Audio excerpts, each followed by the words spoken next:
Secretary വിചാരിക്കണം എന്നാണ് വെളിച്ചപ്പാട് നമ്മളോട് പറഞ്ഞുകൊണ്ടിരിക്കുന്നത്.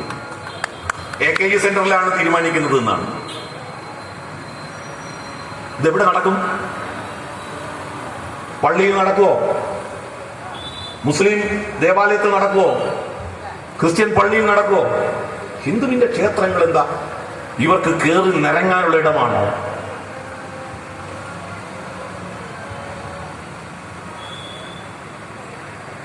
പ്രളയം നടന്നു, കൊറോണ വന്നു, ശബരിമല പ്രക്ഷോഭം വന്നു, ക്ഷേത്രങ്ങൾക്ക് വരുമാനമില്ല. ശബരിമല പ്രക്ഷോഭം നടന്നപ്പോൾ പിണറായി വിജയൻ പറഞ്ഞു, നിങ്ങളാരും സഹായിച്ചില്ലെങ്കിൽ സർക്കാർ സഹായിക്കുന്നത് ശബരിമലയെ 100 കോടി രൂപ ഞങ്ങൾ തരുന്നതാണ്. 2018 പ്രക്ഷോഭം.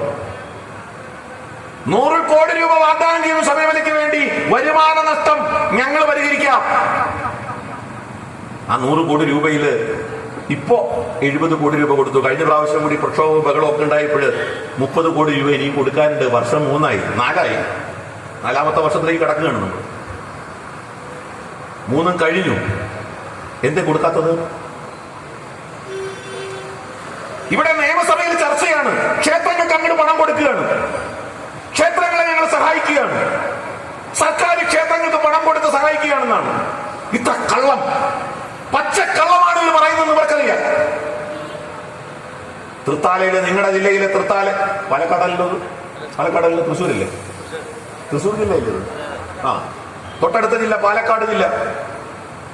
പാലക്കാട് ജില്ലയിലെ തൃത്താല MLA VT ബലറാം ചർച്ചയിൽ നിയമസഭയിലും പറഞ്ഞെന്താ, ഹിന്ദുക്കളുടെ ക്ഷേത്രങ്ങൾ മുസ്ലിങ്ങളെ പള്ളി പോലെ, ക്രിസ്ത്യൻ പള്ളി പോലെയല്ല.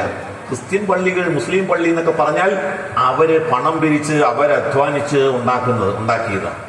ക്ഷേത്രങ്ങള് ജനങ്ങളുടെ കരം പിരിച്ച് അവരെ പിഴിഞ്ഞെടുത്ത് രാജാക്കന്മാര് ധൂർത്തടിച്ച് അങ്ങനെയൊക്കെ ഉണ്ടാക്കിയതാണ്.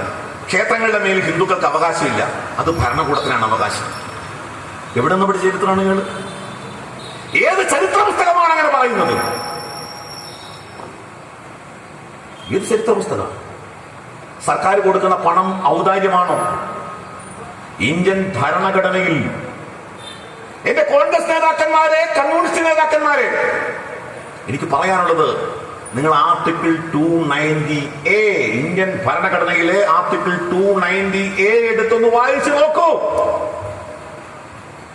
നമ്മുടെ ഭരണഘടനയിൽ തിരുവിതാംകൂർ ദേവസ്വം ബോർഡിനും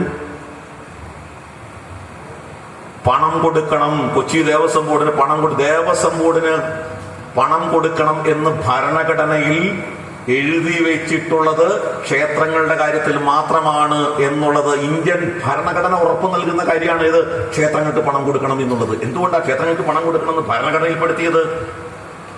എന്താണ് ബലരാമ പള്ളിക്ക് പണം കൊടുക്കണമെന്ന് പറഞ്ഞ് ഭരണഘടനയിൽപ്പെടുത്താതിരുന്നത്? നമ്മുടെ ഇന്ത്യയിലെ മതേതരത്വ ഭരണഘടന എന്തിനാ ക്ഷേത്രങ്ങൾക്ക് പണം കൊടുക്കണമെന്ന് പറഞ്ഞത്? നിങ്ങൾ ആർട്ടിക്കിൾ 290 എടുത്തത് വായിക്കുക. കൺസോളിഡേറ്റഡ് ഫണ്ടിൽ നിന്നും ക്ഷേത്രങ്ങൾക്ക് പണം കൊടുക്കണം. ഇന്ത്യൻ ഭരണഘടന എഴുതി വെച്ചിരിക്കുക. ക്ഷേത്ര സ്വത്താണ് സർക്കാരിലേക്ക് ലയിപ്പിച്ചത്. ക്ഷേത്രങ്ങളുടെ കോടിക്കണക്കിന് ഏക്കർ ഭൂമി 1811 കേണൽ മൺട്രോ, ബ്രിട്ടീഷ് മൺട്രോ സാഹിബ് ദിവാനായിരുന്ന സമയത്ത് തിരുവിതാംകൂറിലെയും കൊച്ചിയിലെയും ക്ഷേത്രങ്ങളുടെ സ്വത്തുക്കൾ അപ്പാടെ സർക്കാരിലേക്ക് ഏറ്റെടുത്തു.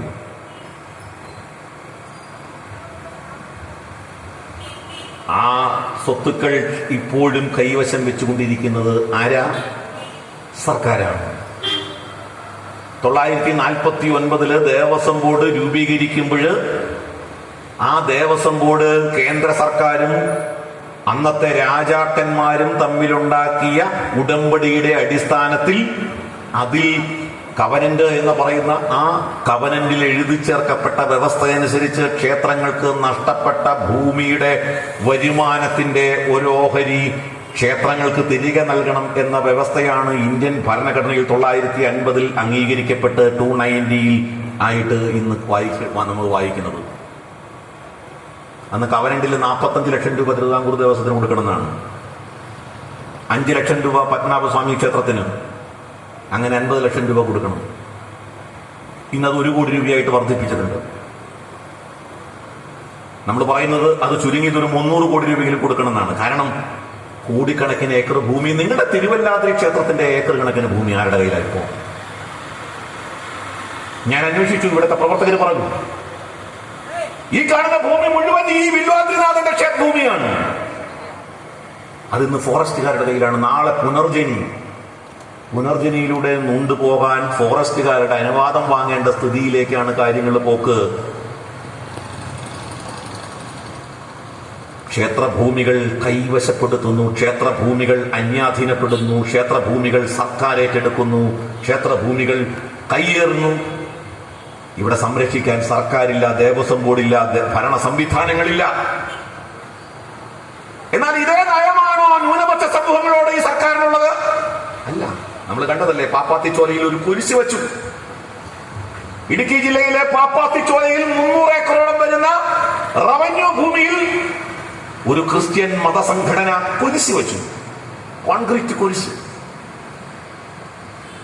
റവന്യൂ ഉദ്യോഗസ്ഥന്മാർ കണ്ടെത്തി ഇത് റവന്യൂ ഭൂമിയാണ്, ഈ ഭൂമിയിൽ നിന്ന് ഈ കുരിശ് നീക്കം ചെയ്യണം. പോയി അവര് ആ കുരിശ് പൊളിക്കാൻ ശ്രമിച്ചു. എന്തായിരുന്നു പിണറായി വിജയൻ പറഞ്ഞത്? ഒരു കുരിശെന്ത് പഴച്ചു എന്നാണ്. ഒരു കുരിശെന്ത് പഴച്ചു, നിങ്ങൾ എന്തിനാ കുരിശ് പൊളിച്ചു?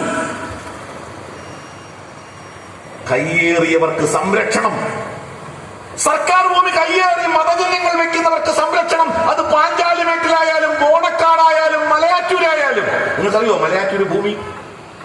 മലയാറ്റൂര് പള്ളിയിലെ ഭൂമി, വനഭൂമി 25 വർഷത്തേക്ക് പാട്ടത്തിന് കൊടുത്ത ഭൂമിയാണ്. പാട്ടക്കാലാവധി കഴിഞ്ഞ് 975 പാട്ടക്കാലാവധി കഴിഞ്ഞ ഭൂമിയാണ്. വർഷം 40 ആവാൻ പോകും.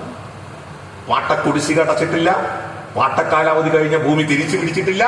ഈ ഭൂമിയുടെ മേലുള്ള സമ്പൂർണ്ണ അധികാരം ഇപ്പോ പള്ളിയുടെ കയ്യിലാണ്. പാട്ടക്കാലാവധി കഴിഞ്ഞ ഭൂമി തിരിച്ചു പിടിക്കാൻ സർക്കാരിന് ആവുന്നില്ല.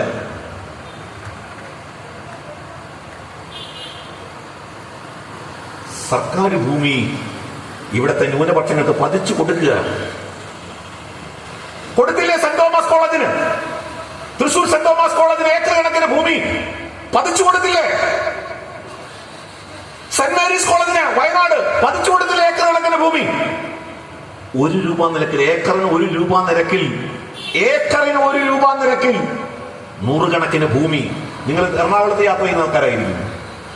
എറണാകുളത്ത് GCDA ഭൂമി, ആ GCDA ഭൂമിയാണ് ഏത്? നമ്മുടെ കലൂർ ഇന്റർനാഷണൽ സ്റ്റേഡിയത്തിന് തൊട്ട് മുമ്പുള്ള ഭൂമി GCDA ഭൂമിയാണ്. ആ GCDA ഭൂമി കുറെ കാലത്തേക്ക് പാട്ടത്തിന് കൊടുത്തു. ആർക്ക്? സെന്റ് ആൽബർട്ട്സ് കോളേജിന്. സെന്റ് ആൽബർട്ട്സ് കോളേജിന് പാട്ടത്തിന് കൊടുത്തു. ഗ്രൗണ്ട്, കളി ഗ്രൗണ്ട്, പ്ലേ ഗ്രൗണ്ടിന് വേണ്ടി. ഇപ്പൊ എന്താ സംഭവം എന്നറിയാം? കോടിക്കണക്കിന് രൂപ വില പിടിപ്പുള്ള ഭൂമി സൗജന്യമായി ആൽബർട്ട്സ് കോളേജിന്, ക്രൈസ്തവ സഭയ്ക്ക് പതിച്ചു കൊടുത്തു. ഇവിടെ ക്ഷേത്രങ്ങളുടെ ഭൂമി അന്യാധീനപ്പെടുത്തുന്നു, ക്ഷേത്രഭൂമി നഷ്ടപ്പെടുന്നു. പാളയംപള്ളിയുടെ തിരുവനന്തപുരത്തെ പാളയംപള്ളിയോട് ചേർന്ന ഒരു ശാസ്താവിന്റെ ക്ഷേത്രമുണ്ട്. 90 സെന്റ് ഭൂമി ഉണ്ടായിരുന്നു. തിരുവിതാംകൂർ ദേവസ്വം ബോർഡിന്റെ ഭൂമിയാണ്. ഇന്ന് 10 സെന്റാണ്. ബാക്കി 80 സെന്റും വളച്ചെടുത്തു. ആര് വളച്ചെടുത്തു? പാളയംപള്ളി വളച്ചെടുത്തു. ചോദിക്കാൻ ആളുണ്ടോ? ദേവസ്വം ബോർഡ് ചോദിക്കില്ല. മതേതരത്വം. ക്ഷേത്രഭൂമികൾ അന്യായപ്പെടുകയാണ്. ഒട്ടനവധി ഉദാഹരണങ്ങൾ അത് ചൂണ്ടിക്കാണിക്കാനുണ്ട്. സമയമില്ലാത്തതുകൊണ്ട് അതൊക്കെ ഞാൻ വിടുക. നിങ്ങൾക്കറിയാം അത്. ഇവിടെ പാർത്ഥസാരഥി ക്ഷേത്രങ്ങൾ ഒന്നൊന്നായി സർക്കാർ പിടിച്ചടക്കുക. ഇവിടെ എന്താ 2 നീതി? ഒരു പന്തിയിൽ 2 വിളമ്പെന്തിനാണ് സഖാവേ?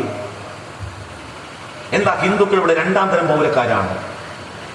ഇന്ത്യൻ ഭരണഘടന അനുശാസിക്കുന്ന സ്വാതന്ത്ര്യം, അവകാശം ഹിന്ദുക്കൾക്കില്ലേ അവരുടെ ക്ഷേത്രങ്ങൾ ഭരിക്കാൻ, അവരുടെ ക്ഷേത്രങ്ങൾ നടത്തിക്കൊണ്ടുപോകാൻ അവകാശം ഹിന്ദുക്കൾക്കില്ലേ? എന്തിനു നിങ്ങൾ ക്ഷേത്രങ്ങൾ പിടിച്ചടക്കും? നിങ്ങൾക്ക് ക്ഷേത്രങ്ങൾ കളവ പശുക്കളാണ്, പാർട്ടി സങ്കേതങ്ങളാണ് നിങ്ങൾക്ക്. നിങ്ങളുടെ സ്വന്തക്കാരെയും ബന്ധക്കാരെയും തിരികെ കയറ്റാൻ ദേവസ്വം ബോർഡ് നിങ്ങൾക്കൊരു ലാവണമാണ്. ഇന്നിപ്പോ തിരുവിതാംകൂർ ദേവസ്വം ബോർഡ്, ദേവസ്വം നിയമനങ്ങൾക്ക് വേണ്ടി ഒരു ദേവസ്വം റിക്രൂട്ട്മെന്റ് ബോർഡുണ്ട്. വെറും നോക്കുകുത്തിയ ഒരു കാര്യവും അവിടെ നടക്കും നിങ്ങൾ വിചാരിക്കണ്ട. റിക്രൂട്ട്മെന്റ് ബോർഡില് പരീക്ഷ നടക്കും, എല്ലാം നടക്കും. പരീക്ഷയിൽ നിങ്ങൾക്ക് 1ാം സ്ഥാനം കിട്ടും. പക്ഷെ ഇന്റർവ്യൂവിൽ നിങ്ങൾ തോക്കും. ഇന്റർവ്യൂവിൽ പാർട്ടി സഖാവിന്റെ കത്തുമായി വരുന്നവർ ജയിക്കും. അങ്ങനെ ചെണ്ട കൊട്ടുന്നവരും മൃദംഗം വായിക്കുന്നവരും നാദസ്വരം വായിക്കുന്നവരും കൊമ്പ് വായിക്കുന്നവരും ഇടയ്ക്ക കൊട്ടുന്നവരും സോപാനം പാടുന്നവരും അഷ്ടപതി പാടുന്നവരും ഒക്കെ പാർട്ടിക്ക് ജയ വിളിച്ചവരാണ്, ചെങ്കൊടി എത്തിയവരാണ്. തരം കിട്ടുമ്പോൾ സംഘപരിവാറുകാരന്റെ കഴുത്തിന് വെട്ടുന്നവരാണ്. അങ്ങനെയുള്ളവർക്കാണ് ദേവസ്വം ബോർഡിലെ നിയമനം. പാർട്ടി സഖാക്കന്മാരെ തിരികാനുള്ള ലാവണമായി പാർട്ടി ആഫീസുകളായി ദേവസ്വം ബോർഡുകൾ മാറിയിരിക്കുകയാണ്. കൊടുത്തില്ലേ ഗുരുവായൂർ ദേവസ്വം ബോർഡ് 5 കോടി രൂപ 2 തവണ? ഒന്ന് പ്രളയ ഫണ്ടിലേക്ക് കൊടുത്തു, മറ്റൊന്ന് കോവിഡ് ദുരിതാശ്വാസത്തിന് കൊടുത്തു. 5 കോടി രൂപ, 10 കോടി മൊത്തം കൊടുത്തു. കൊടുക്കാൻ നിയമം അനുശാസിക്കുന്നുണ്ടോ? ഇല്ല. ആദ്യം കൊടുത്തപ്പോഴേ നമ്മൾ ചോദ്യം ചെയ്തു, ഇത് ചെയ്യാൻ പാടില്ല, ഇത് ഗുരുവായൂർ ദേവസ്വം ആക്ടിന് വിരുദ്ധമാണ്. ഗുരുവായൂർ ദേവസ്വത്തിന്റെ പൈസ ഗുരുവായൂർ ക്ഷേത്രകാര്യങ്ങൾക്കല്ലാതെ മതകാര്യങ്ങൾക്കല്ലാതെ ചെലവഴിക്കാൻ ദേവസ്വം ആക്ടിൽ വകുപ്പില്ല. ഇത് ആക്ടിന് വിരുദ്ധമാണ്, ചെയ്യാൻ പാടില്ല. പക്ഷേ ഭക്തജനങ്ങളുടെ ഹിന്ദു സംഘടനകളുടെ വാക്കുകൾക്ക് പുല്ലുവിലകൾ. നിങ്ങൾ വർഗീയത ആരോപിക്കുകയാണ് എന്ന് പറഞ്ഞു. ഇപ്പൊ ഏറ്റവും ഒടുവിൽ ഹൈക്കോടതിയുടെ വിശാല ബെഞ്ച്, ലാർജർ ബെഞ്ചിന്റെ വിധി വന്നു. എന്താ? ആ പണം തിരികെ കൊടുക്കണം, കൊടുത്ത പണം തിരികെ വാങ്ങണം, തിരികെ കൊടുക്കണം, പലിശയടക്കം കൊടുക്കണം എന്ന് പറഞ്ഞ് ഹൈക്കോടതി വിധി പറഞ്ഞു. നടപ്പാക്കാൻ തയ്യാറുണ്ടോ ദേവസ്വം ബോർഡ്? ഇല്ല. ദേവസ്വം ബോർഡ് സുപ്രീം കോടതിയിൽ അപ്പീൽ പോകാൻ പോവുക. കാരണം ഹിന്ദുവിന്റെ പണം അത് യഥേഷ്ടം അങ്ങ് വിതരണം ചെയ്യും. ദേവസ്വം ബോർഡിന്റെ പണം എന്താ? പണമില്ലാത്തവരാണോ ക്രൈസ്തവ സഭ? പണമില്ലാത്തതാണോ മുസ്ലിം ജമാഅത്ത് കമ്മിറ്റികൾ? പണമില്ലാത്തവരാണോ? എന്തേ ക്ഷേത്രം ഗുരുവായൂർ ദേവസ്വത്തിന്റെ പണം? 10 രൂപയുടെ സഹായം ഈ കോവിഡ് കാലത്ത് ഗുരുവായൂർ ദേവസ്വമോ ശബരിമല അല്ലെങ്കിൽ തിരുവിതാംകൂർ ദേവസ്വമോ കൊച്ചിൻ ദേവസ്വം ബോർഡോ ക്ഷേത്രവുമായി ബന്ധപ്പെട്ട് ജീവിക്കുന്ന ക്ഷേത്ര കലാകാരന്മാർ, ക്ഷേത്ര ജീവനക്കാരുണ്ടല്ലോ ഒരുപാട് പേര്, പ്രൈവറ്റ് ക്ഷേത്രങ്ങളിലൊക്കെ ആയിട്ട് വരുമാനം നഷ്ടപ്പെട്ട് ഒട്ടിയ വയറുമായി വിശപ്പടക്കാൻ സർക്കാരിന്റെ കിറ്റിന് വേണ്ടി കാത്തിരിക്കുന്ന ആയിരക്കണക്കിന് ക്ഷേത്ര ജീവനക്കാരോട് കരുണ കാണിക്കാൻ ഈ ദേവസ്വം ബോർഡ് തയ്യാറായോ? 10 രൂപ കാശ് അവർക്ക് കൊടുക്കാൻ തയ്യാറായോ? ക്ഷേത്ര ജീവനക്കാരില്ലേ, കലാകാരന്മാരില്ലേ? മൂർത്തിക്ക് മുൻപിൽ പാട്ടുപാടി കല അവതരിപ്പിച്ച് ജീവിക്കുന്ന ക്ഷേത്ര കലാകാരന്മാർ, അവരോട് ദയ കാണിക്കാൻ തയ്യാറാവാത്ത ദേവസ്വം ബോർഡ് 5 കോടി രൂപ പ്രളയ ഫണ്ടിലേക്ക് സംഭാവന, 5 കോടി രൂപ കോവിഡ് ഫണ്ടിലേക്ക് സംഭാവന. ചോദിക്കുമ്പോ പിണറായി വിജയൻ പറയുന്നത് സംഘപരിവാർ ആരാണ്? നിങ്ങൾ ആരാ ചോദിക്കാൻ? നിങ്ങൾ ആരാണ് ചോദിക്കാൻ എന്നാണ് നമ്മൾ ചോദിക്കുന്നത്. ഞങ്ങൾ ഇഷ്ടം പോലെ ചെയ്യും, നിങ്ങൾ ആരാ ചോദിക്കാൻ? ചിന്തിക്കുക, നിങ്ങൾ ചിന്തിക്കുക. ഇവിടെ ഭൂമിയില്ലാത്തവരുടെ പ്രശ്നങ്ങൾ നിരന്തരം ചർച്ച ചെയ്യുന്നു. പട്ടികജാതി പട്ടികവർഗ വിഭാഗങ്ങൾ. ഇപ്പോ ഈ അടുത്ത ദിവസം നമ്മൾ വാർത്ത വായിച്ചു, ഇന്നലെ വാളയാറ് പെൺകുട്ടിയുടെ അമ്മ തല മുണ്ഡനം ചെയ്ത് സമരം തുടരുകയാണ്. ഇതുവല്ല ഉത്തർപ്രദേശിലാണെങ്കിൽ നമ്മുടെ മാധ്യമങ്ങൾ, ഇതുവല്ല ഹരിയാനയിലായിരുന്നെങ്കിൽ, രാജസ്ഥാനിലായിരുന്നെങ്കിൽ, ബീഹാറിലായിരുന്നെങ്കിൽ ഒക്കെ നമ്മൾ ആലോചിച്ച് നോക്കുക, എന്തായിരുന്നതിന്റെ സ്ഥിതി? 9 മണി ചർച്ചകളിൽ പൊട്ടിത്തെറിക്കുമായിരുന്നില്ലേ വേണുവും വിരുവും നികേഷും ഷാനി പ്രഭാകറും ഒക്കെ പൊട്ടിത്തെറിച്ച് നമ്മുടെ നാട്ടിൽ ബോംബ് സ്ഫോടനങ്ങൾ ഉണ്ടാക്കും. തലമുണ്ടനം ചെയ്ത വാളയാർ പെൺകുട്ടിയുടെ ചിത്രം കാണിച്ചു. കാരണം ഇത് നടന്നത് പിണറായി വിജയന്റെ നാട്ടിലാണ്, പിണറായി വിജയൻ ഭരിക്കുന്ന നാട്ടിലാണ്.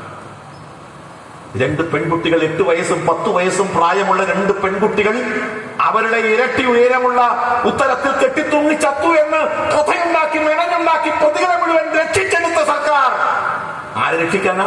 പാർട്ടി സഖാക്കന്മാരെ രക്ഷിക്കാൻ. പാർട്ടി സഖാക്കന്മാരാണ് പ്രതികൾ. എവിടെ പീഡനമുണ്ടോ അവിടെ സഖാവുണ്ട് എന്ന്, എവിടെ ആരോഗ്യമുണ്ടോ അവിടെ ലൈഫ് ബോയ് ഉണ്ട് എന്ന് പരസ്യം മാറ്റി പറയാൻ. എവിടെ പീഡനമുണ്ടോ, തീവ്രത കുറഞ്ഞതാണെങ്കിൽ ശ്രീമതി ടീച്ചർ വന്നളക്കും, തീവ്രത കൂടിയതാണെങ്കിൽ കടകംപള്ളി സുരേന്ദ്രൻ വന്ന് അളക്കും.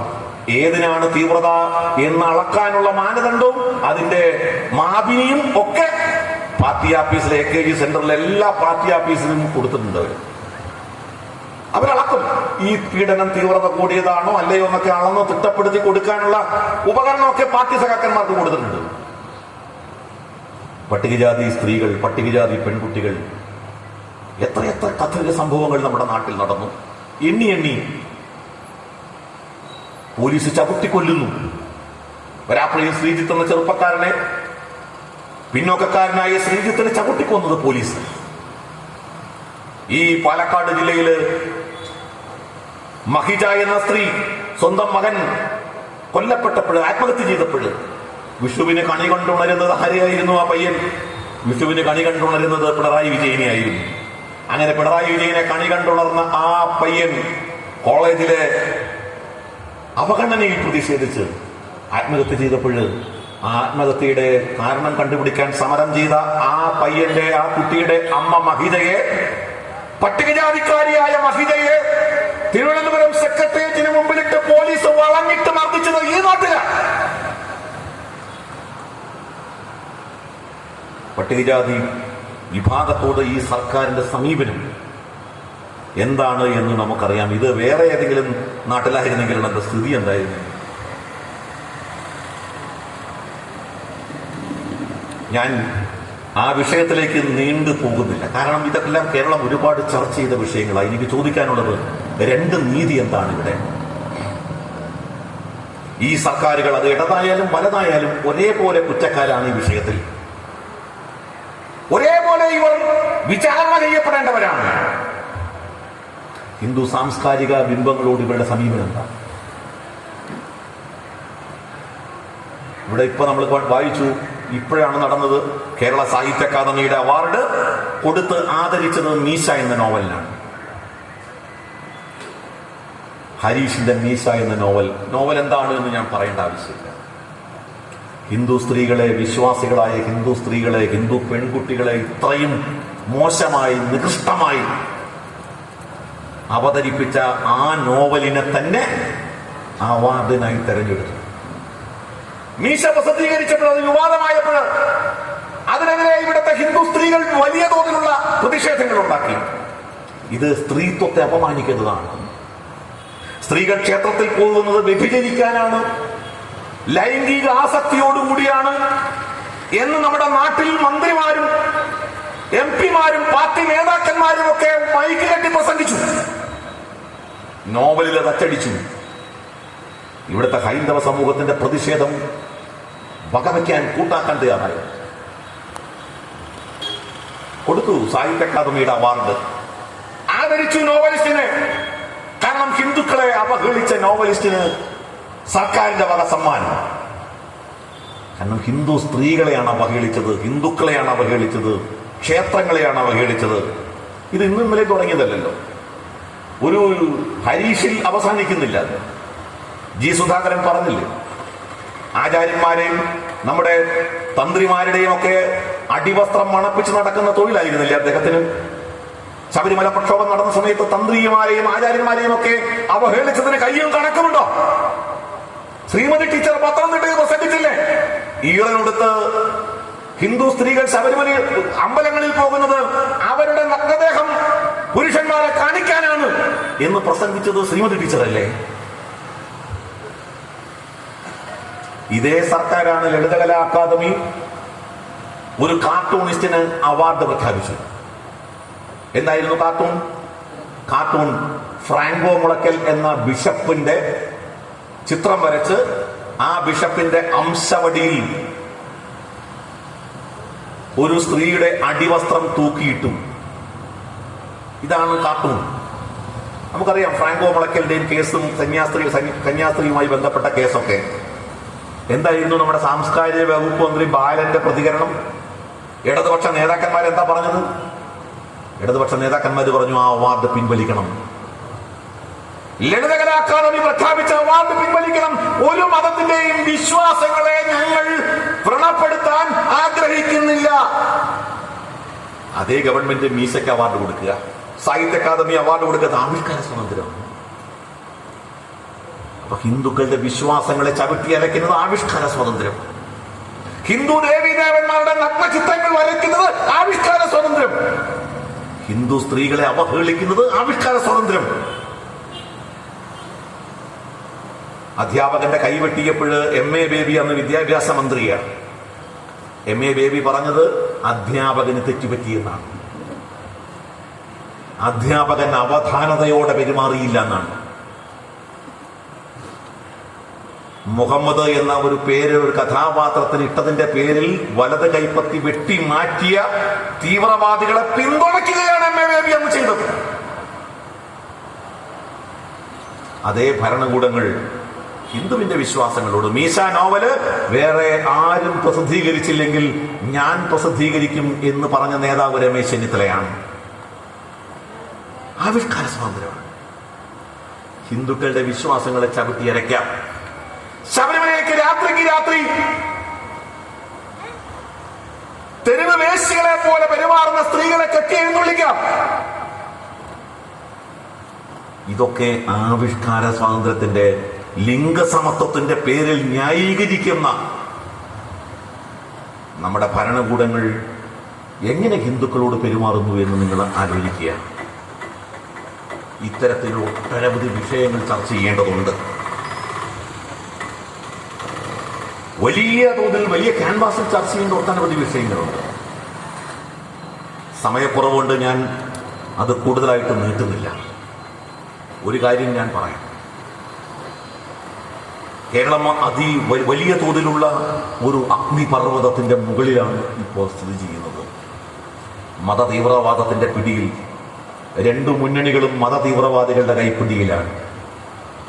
ഇന്ന് കോൺഗ്രസിന് ഭരിക്കണമെങ്കിൽ ലീഗ് തീരുമാനിക്കണം. കോൺഗ്രസിന്റെ സമുന്നതനായ കോൺഗ്രസിന്റെ നേതാവ് KPCC പ്രസിഡന്റ് മുല്ലപ്പള്ളി രാമചന്ദ്രന് മലബാറിൽ എവിടെയും മത്സരിക്കാൻ ഇതുവരെ ഒരു സീറ്റ് തരപ്പെട്ടിട്ടില്ല.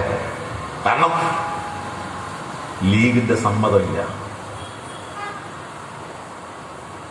മറുഭാഗത്ത് CPM ഇസ്ലാമിക മത തീവ്രവാദത്തെ കൂട്ടുപിടിച്ച് സംഘപരിവാറിനെതിരെയാണ്, ഞങ്ങളാണ് നിങ്ങളെ സംരക്ഷിക്കുന്നത് എന്ന് പറഞ്ഞ് ഇസ്ലാമിക തീവ്രവാദത്തെ പിന്തുണച്ച് ഇസ്ലാം വോട്ടിന് വേണ്ടി നടത്തുന്ന മത്സരം മറുഭാഗത്ത്. ഇവിടെ ചവിട്ടിയരയ്ക്കപ്പെടുന്നത്, അവഗണിക്കപ്പെടുന്നത്, അവഹേളിക്കപ്പെടുന്നത്, അധിക്ഷേപിക്കപ്പെടുന്നത് ഹിന്ദുക്കളുടെ അവകാശങ്ങളാണ്, ഹിന്ദുക്കളുടെ വിശ്വാസങ്ങളാണ്. നിങ്ങൾ ആലോചിക്കുക. 10% സംവരണം മുന്നോക്ക വിഭാഗത്തിന് കൊടുക്കാൻ കേന്ദ്ര സർക്കാരിന്റെ നിയമം കൊണ്ടുവന്നു. അതിൽ ചില പിന്നോക്ക സംഘടനകൾക്ക് എതിർപ്പുണ്ട്. ഓക്കെ, അത് സംവരണം എന്നുള്ളത് യഥാർത്ഥത്തിൽ